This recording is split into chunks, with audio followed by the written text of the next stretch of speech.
ሰላም ጤና ይስጥልን የተወደዳችሁ የገበያ ሚዲያ ተከታታዮቻችን የዕለተ አርብ ግንቦት 7 ቀን 2018 ዓ.ም ለዕለቱ የምረጥናቸው አዳዲስ ሀገራዊ ዓለም አቀፋዊ እንዲሁም ስፖርታዊ የዜና ዘገባዎቻችንን ይዘንላችሁ ቀርበናል። የዜና ዘገባዎቻችንን ስፖንሰር ያደረገልን አጋራችን ደግሞ የሮሃ ፎሬክስ ቢሮ ነው። በዜና ዘገባዎቻችን ላይ የሮሃ ፎሬክስ ቢሮን የዕለቱን የውጭ ምንዛሬ ተመን መረጃ እናጋራችኋለን። በቅድሚያም አርዕስቶችን የአሜሪካ መንግስት በኢትዮጵያ ላይ ጥሎት የነበረውን የጦር መሳሪያ ሽያጭ እገዳ በይፋ ማንሳቱን አስታወቀ። ነገር ግን ይህ የጦር መሳሪያ ማዕቀቡ መነሳት በሰሜኑ ጦርነት ወቅት በሰብአዊ መብት ጥሰት የተሳተፉ አካላት ላይ የተጣሉ ሌሎች ግለሰባዊ ማዕቀቦችን እንደማያካትት ተገልጿል። በዝርዝር እናጋራችኋለን። ከውጪ ቻይና አሜሪካ በታይዋን ጉዳይ ላይ ጣልቃ እየገባች በእሳት ከመጫወት እንድትቆጠብ በማለት ጥብቅ ቃል ማስጠንቀቂያ ሰነዘረች። ቻይና በማስጠንቀቂያዋ አክላም ታይዋን የሀገሪቱ የማይገረሰስ ግዛት መሆኗንና ጉዳዩም በቻይና ብሔራዊ ጥቅምና ሉዓላዊነት ላይ ሊታለፍ የማይችል ቀይ መስመር መሆኑን አሳስባለች። በዝርዝር የምናጋራችሁ ይሆናል። የኢራኑ የውጭ ጉዳይ ሚኒስትር በኒው ዴልሂ በተካሄደው የብሪክስ የውጭ ጉዳይ ሚኒስትሮች ስብሰባ ላይ ባደረጉት ንግግር የተባበሩት አረብ ኤምሬትስ ከእስራኤል ጋር የመሰረተችው ጥምረት ፍጹም ይቅር የማይባል የታሪክ ስህተት ነው ሲሉ ገለጹ። ሚኒስትሩ በንግግራቸው አክለውም ኤምሬትስ ከእስራኤል ጎን በመሰለፍ ለቀጠናው ደህንነት ዋስትና ታገኛለች ብላ ብታስብም ውጤቱ ግን በተቃራኒው መሆኑን አመላክተዋል። በዝርዝር ይዘነዋል። ከፍተኛ የእስራኤል ወታደራዊ መኮንኖች ከአሜሪካ ማዕከላዊ እዝ ተወካዮች ጋር በኢራን ላይ ሊወሰዱ በሚችሉ ቀጣይ እርምጃዎች ዙሪያ ዝርዝር ውይይት ማድረጋቸውን ሾልከው የወጡ መረጃዎች አመላከቱ። በዚህ ውይይትም እስራኤል ጦርነቱ በቂ ውጤት ሳያመጣ መቆሙን በመጥቀስም ወታደራዊ ዘመቻው ዳግም እንዲጀምር ፍላጎት እንዳላት ገልጻለች ተብሏል። በዝርዝር የምናጋራችሁ መረጃችን ነው። የተወደዳችሁ የገበያ ሚዲያ ተከታታዮቻችን እነዚህንና ስፖርታዊ መረጃዎችን ጨምሮ ሌሎች ለዕለቱ የመረጥናቸው ዜናዎችን ይዘንላችኋል። አሁን ደግሞ በዝርዝር ወደምንመለከታቸው መረጃዎቻችን እናልፋለን።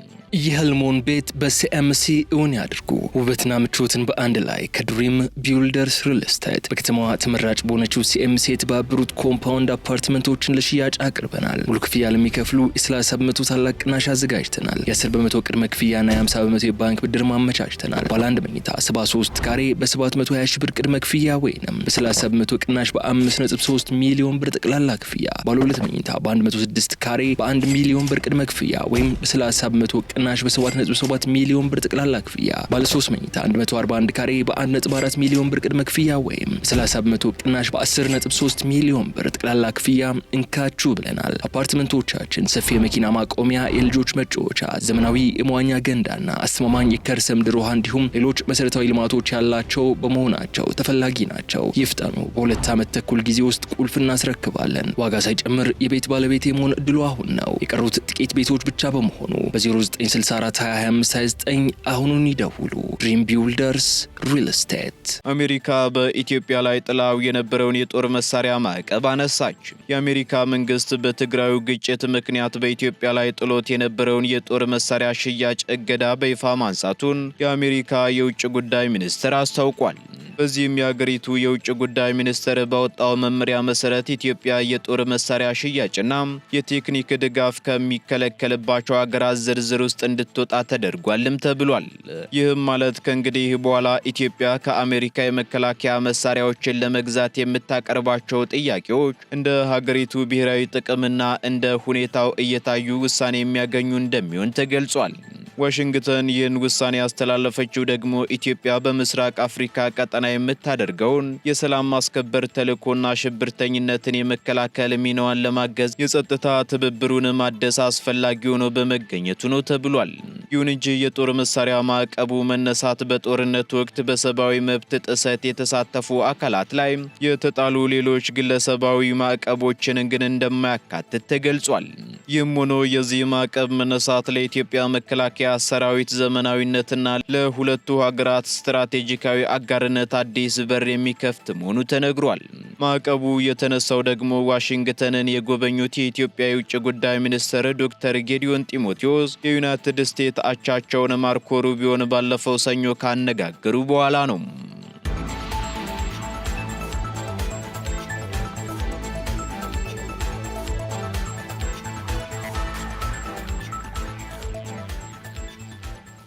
ወደ ውጪ መረጃዎቻችን ስንሸጋገር ደግሞ ቻይና አሜሪካ በታይዋን ጉዳይ ጣልቃ እየገባች በእሳት ከመጫወት እንድትቆጠብ በማለት ጥብቅ የቃል ማስጠንቀቂያ ሰነዘረች።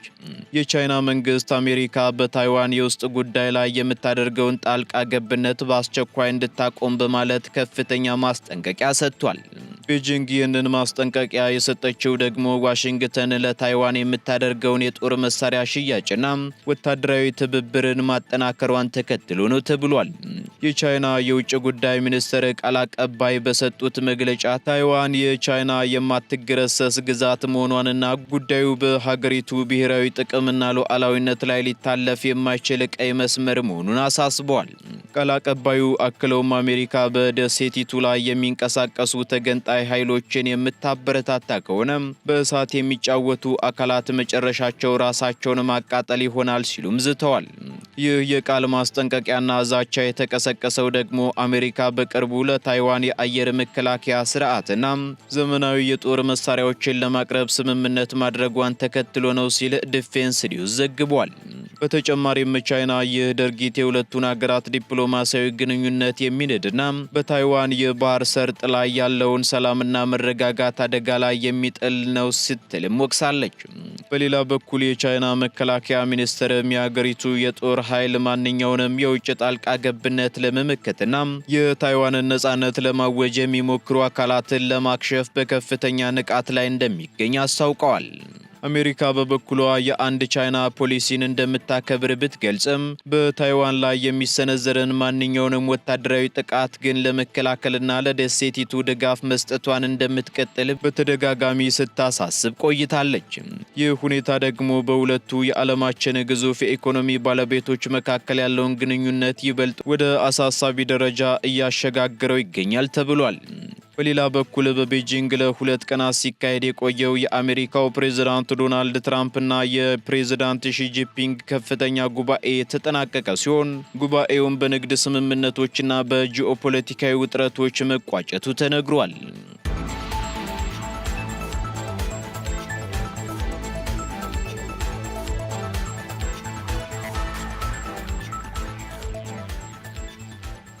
ኢራን የተባበሩት አረብ ኤምሬትስ ከእስራኤል ጋር የመሰረተችው ጥምረት ይቅር የማይባል የታሪክ ስህተት ነው ስትል ገለጸች። የኢራኑ የውጭ ጉዳይ ሚኒስትር አባስ አራግቺ በኒው ደልሂ በተካሄደው የብሪክስ የውጭ ጉዳይ ሚኒስትሮች ስብሰባ ላይ ባደረጉት ንግግር የተባበሩት አረብ ኤምሬትስ ከእስራኤል ጋር የፈጠረችውን ወታደራዊና ዲፕሎማሲያዊ ግንኙነት ክፉኛ ተችተዋል። ሚኒስትሩ በንግግራቸው አክለው ኤምሬትስ ከእስራኤል ጎን በመሰለፍ ለቀጠናው ደህንነት ዋስትና ታገኛለች ብላ ብታስብም ውጤቱ ግን በተቃራኒው መሆኑን አመላክተዋል። በተለይም በኢራን ላይ ለተፈጸሙ ጥቃቶች የተባበሩት አረብ ኤምሬትስ የአየር ክልሏንና ወታደራዊ ካምፖቿን ክፍት በማድረግ ቀጥተኛ ተባባሪ ሆናለች ሲሉም አራግቺ ወንጅለዋል። አቡዳቢ ከእስራኤል ጋር የፈጠረችው ጥምረት ሀገሪቱን ለከፋ አደጋ ከማጋለጥ ውጪ ያመጣላት አንድም ትርፍ እንደሌለ የገለጹት ሚኒስትሩ ኤምሬትስ የያዘችውን የውጭ ጉዳይ ፖሊሲም በአስቸኳይ ዳግም ልትመረምር እንደሚገባ አሳስበዋል። የእስራኤሉ ጠቅላይ ሚኒስትር ቤንያሚን ኔታንያሁ በቅርቡ በአቡዳቢ አድርገውታል የተባለውን ሚስጥራዊ ጉብኝትም የጥምረቱን ጥልቅነት እንደሚያሳይ የጠቀሱት አራግቺ ኢራንም ለሉዓላዊነቷ ስትል በኤምሬትስ የሚገኙ የአሜሪካ የጦር ሰፈሮችን ኢላማ ማድረጓን በማስታወስ የጥምረቱን መዘዝ አስረድተዋል። በተጨማሪም ተባባሪነቱ ደግሞ ይቅር የማይባል የታሪክ ስህተት ነው ሲሉም ሚኒስትሩ ንግግራቸውን አጠቃለዋል።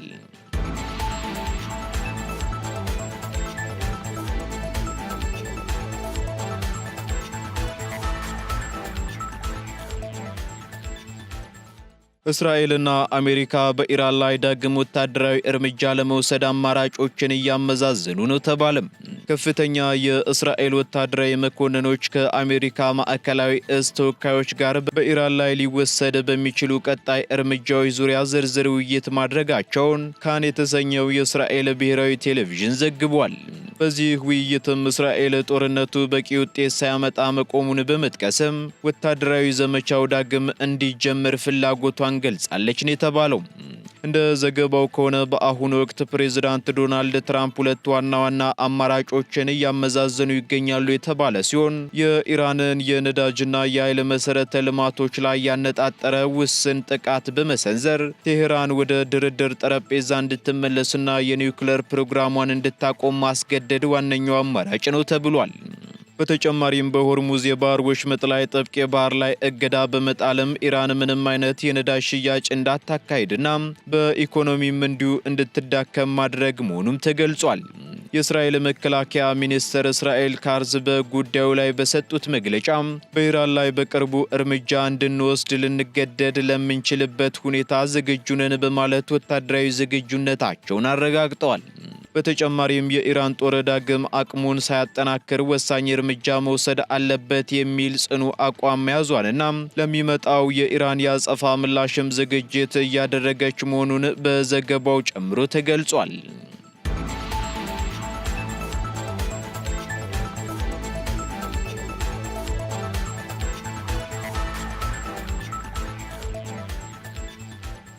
ፕሬዝዳንት ዶናልድ ትራምፕ በአውሮፓ የሚገኘው የአሜሪካ ጦር ቁጥር እንዲቀንስ ትዕዛዝ አስተላለፉ። የአሜሪካው ፕሬዝዳንት ዶናልድ ትራምፕ በአውሮፓ በተለያዩ ሀገራት ተሰማርተው የሚገኙ የአሜሪካ ጦር አባላት ቁጥር በከፍተኛ መጠን እንዲቀንስ መወሰናቸውን አስታውቀዋል። ጉዳዩን በተመለከተም መግለጫ የሰጠው ዋይት ሀውስ ቅነሳው በዋናነት በጀርመን በጣሊያንና በስፔን የሚገኙ ወታደሮችን የሚመለከት መሆኑን አስረድቷል። በሌላ በኩል የአሜሪካ መከላከያ ሚኒስቴር ፔንታጎን በመጀመሪያው ዙር ከጀርመን ብቻ 5000 ወታደሮችን ለማስወጣት አቅዶ እንደነበር መዘገባችን አይዘነጋም። ፕሬዝዳንት ትራምፕ ለውሳኔያቸው ደግሞ እንደ ምክንያት የሚያቀርቡት የአውሮፓ ሀገራት ለመከላከያ ዘርፍ የሚያወጡት በጀት ዝቅተኛ መሆኑንና በቅርቡም በኢራን ጉዳይ ላይ ከጀርመኑ መራሄ መንግስት ጋር የገጠማቸውን አለመግባባት ተከትሎ ነው ተብሏል። የሰሜኑ አትላንቲክ ቃል ኪዳን ድርጅት ኔቶ አባል ሀገራት በበኩላቸው የአሜሪካ ወታደሮች ከአውሮፓ መውጣት የቀጠናውን ደህንነት አደጋ ላይ ሊጥል እንደሚችል ስጋታቸውን እየገለጹ ይገኛሉ። ይህ የኃይል ቅነሳ እርምጃን በሚቀጥሉት ጥቂት ወራት ውስጥ በተግባር መከናወን እንደሚጀምርም ሲኤንኤን ዘግቧል።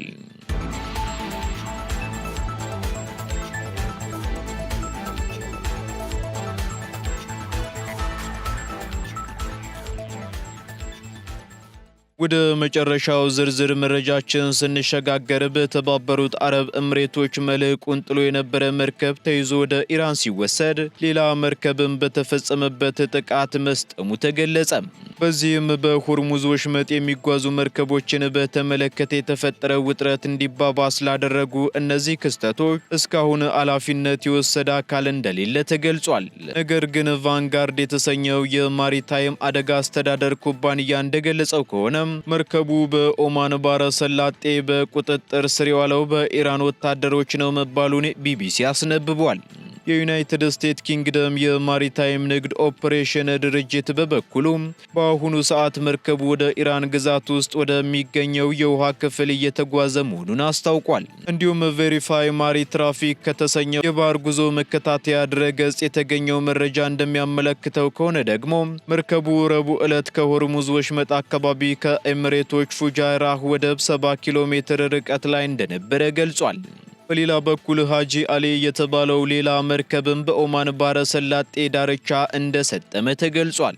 መርከቡ የሰመጠው ደግሞ በድሮን ወይንም በሚሳኤል እንደተፈጸመ በተጠረጠረ ጥቃት ፍንዳታ ከተሰማ በኋላ መሆኑን የቫንጋርድ መረጃ አመላክቷል። የህንድ ባለስልጣናት በበኩላቸው ዛሬ በሰጡት መግለጫ በመርከቡ ላይ የነበሩ የህንድ ዜግነት ያላቸው ሰራተኞች በሙሉ ደህንነታቸው ተጠብቋል በማለት የኦማን ባለስልጣናትም ላከናወኑት የነፍስ አድን ስራ እናመሰግናለን ብለዋል። በዚህም መርከቡ ላይ የነበሩ 14 ሰራተኞች በኦማን ባህር ዳርቻ ዘብ አባላት አማካኝነት ወደ ሀገሪቱ ዲባ ወደብ መወሰዳቸውንም ባለስልጣናቱ ጠቅሰዋል።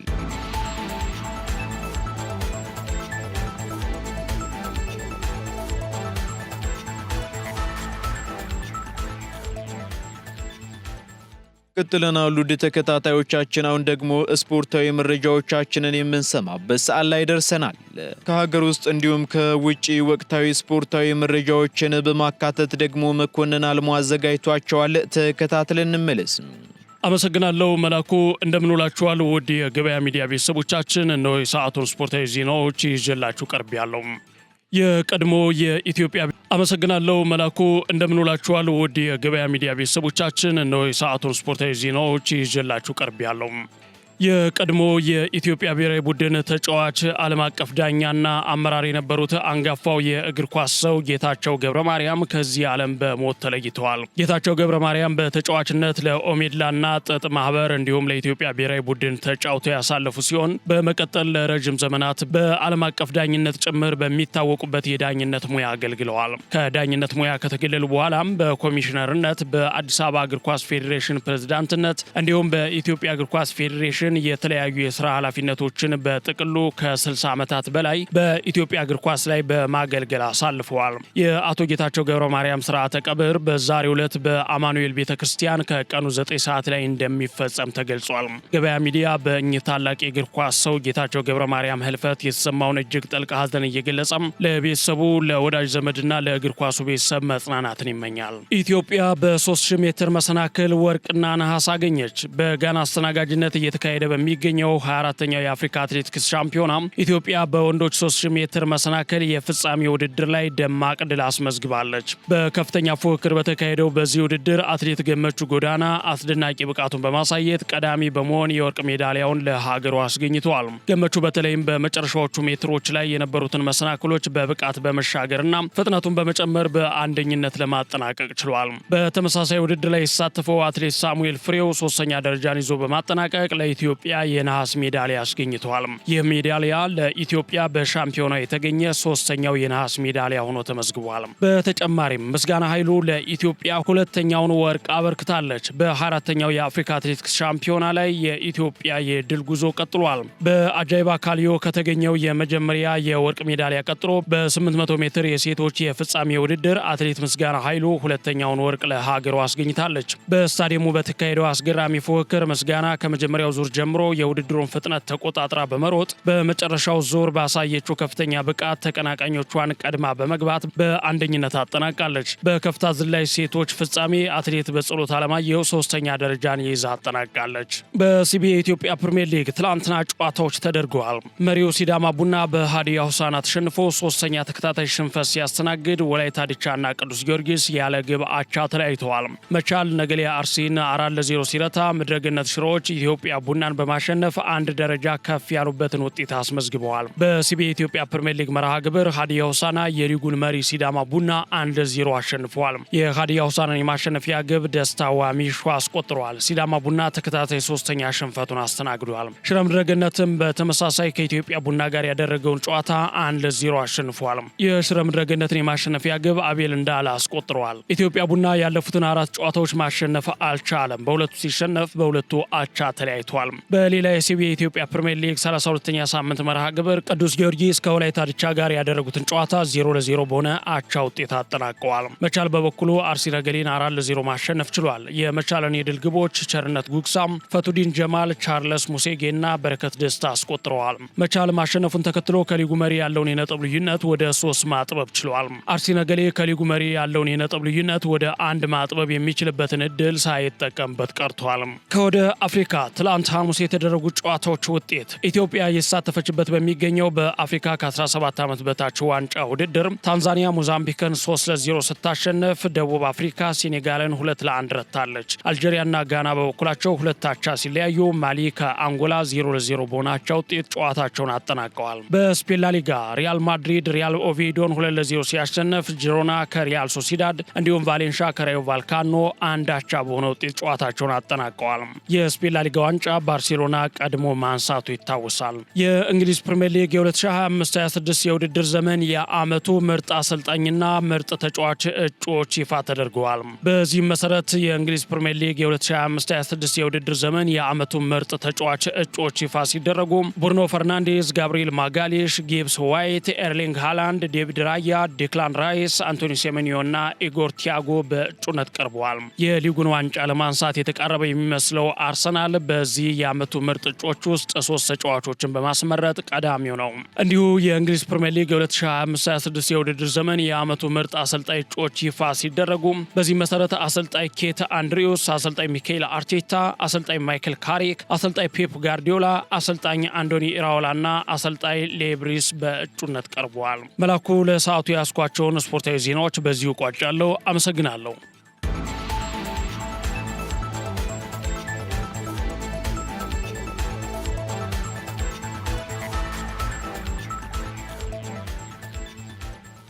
ከስፖርታዊ መረጃዎቻችን ተመልሰናል። የተወደዳችሁ ተከታታዮቻችን፣ በመጨረሻም የሮሃ ፎሬክስ ቢሮን የዕለቱን የውጭ ምንዛሬ ተመን መረጃ እናጋራችኋለን። በዚህም አንድ የአሜሪካ ዶላር 174 ብር ከ45 ሳንቲም እየተገዛ 177 ብር ከ93 ሳንቲም እየተሸጠ ይገኛል። ፓውንድ ስተርሊንግ 231 ብር ከ15 ሳንቲም እየተገዛ 235 ብር ከ77 ሳንቲም እየተሸጠ ይገኛል። ዩሮ 201 ብር ከ60 ሳንቲም መግዣው ሲሆን መሸጫው ደግሞ 205 ብር ከ63 ሳንቲም እየተሸጠ ይገኛል። ስዊስ ፍራንክ እንዲሁ 18 ብር ከ72 ሳንቲም እየተገዛ 223 ብር ከ9 ሳንቲም እየተሸጠ ይገኛል። የተባበሩት አረብ ኤምሬት ድራም ደግሞ 47 ብር ከ45 ሳንቲም እየተገዛ 48 ብር ከ39 ሳንቲም እየተሸጠ ይገኛል። የሳውዲ ሪያል 46 ብር ከ55 ሳንቲም መግዣው ሲሆን መሸጫው ደግሞ 47 ብር ከ48 ሳንቲም ሆኗል። የቻይናው ዩዋን 24 ብር ከ82 ሳንቲም እየተገዛ 25 ብር ከ31 ሳንቲም እየተሸጠ ይገኛል። የካናዳ ዶላር 122 ብር ከ30 ሳንቲም እየተገዛ 124 ብር ከ74 ሳንቲም እየተሸጠ መሆኑን የሮሃ ፎሬክስ ቢሮ የዕለቱ የውጭ ምንዛሬ ተመን መረጃ ያመላክታል።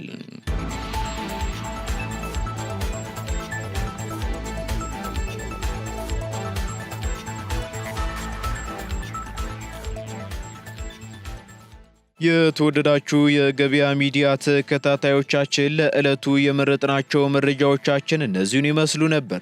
እንዲሁም ስፖርታዊ መረጃዎችን ጨምሮ ሌሎች አዳዲስ ኢኮኖሚያዊ፣ ማህበራዊና ፖለቲካዊ መረጃዎቻችንን ለማግኘት ታዲያም የገበያ ሚዲያን እንድትወዳጁ እንጋብዛለን። መልካም ጊዜን ተመኘን። የህልሞን ቤት በሲኤምሲ እውን ያድርጉ። ውበትና ምቾትን በአንድ ላይ ከድሪም ቢውልደርስ ሪል ስቴት በከተማዋ ተመራጭ በሆነችው ሲኤምሲ የተባበሩት ኮምፓውንድ አፓርትመንቶችን ለሽያጭ አቅርበናል። ሙሉ ክፍያ ለሚከፍሉ የ30 በመቶ ታላቅ ቅናሽ አዘጋጅተናል። የ10 በመቶ ቅድመ ክፍያና የ50 በመቶ የባንክ ብድር ማመቻችተናል። ባለ አንድ መኝታ 73 ካሬ በ720 ሺህ ብር ቅድመ ክፍያ ወይንም በ30 በመቶ ቅናሽ በ5.3 ሚሊዮን ብር ጠቅላላ ክፍያ። ባለ ሁለት መኝታ በ106 ካሬ በ1 ሚሊዮን ብር ቅድመ ክፍያ ወይም በ30 በመቶ ቅናሽ በ7.7 ሚሊዮን ብር ጠቅላላ ክፍያ። ባለ 3 መኝታ 141 ካሬ በ1.4 ሚሊዮን ብር ቅድመ ክፍያ ወይም 30 በመቶ ቅናሽ በ10.3 ሚሊዮን ብር ጠቅላላ ክፍያ እንካችሁ ብለናል። አፓርትመንቶቻችን ሰፊ የመኪና ማቆሚያ፣ የልጆች መጫወቻ፣ ዘመናዊ የመዋኛ ገንዳና አስተማማኝ የከርሰ ምድር ውሃ እንዲሁም ሌሎች መሰረታዊ ልማቶች ያላቸው በመሆናቸው ተፈላጊ ናቸው። ይፍጠኑ። በ2 ዓመት ተኩል ጊዜ ውስጥ ቁልፍ እናስረክባለን። ዋጋ ሳይጨምር የቤት ባለቤት የመሆን እድሉ አሁን ነው። የቀሩት ጥቂት ቤቶች ብቻ በመሆኑ በ0964 2025 29 አሁኑን ይደውሉ። ድሪም ቢውልደርስ ሪል ስቴት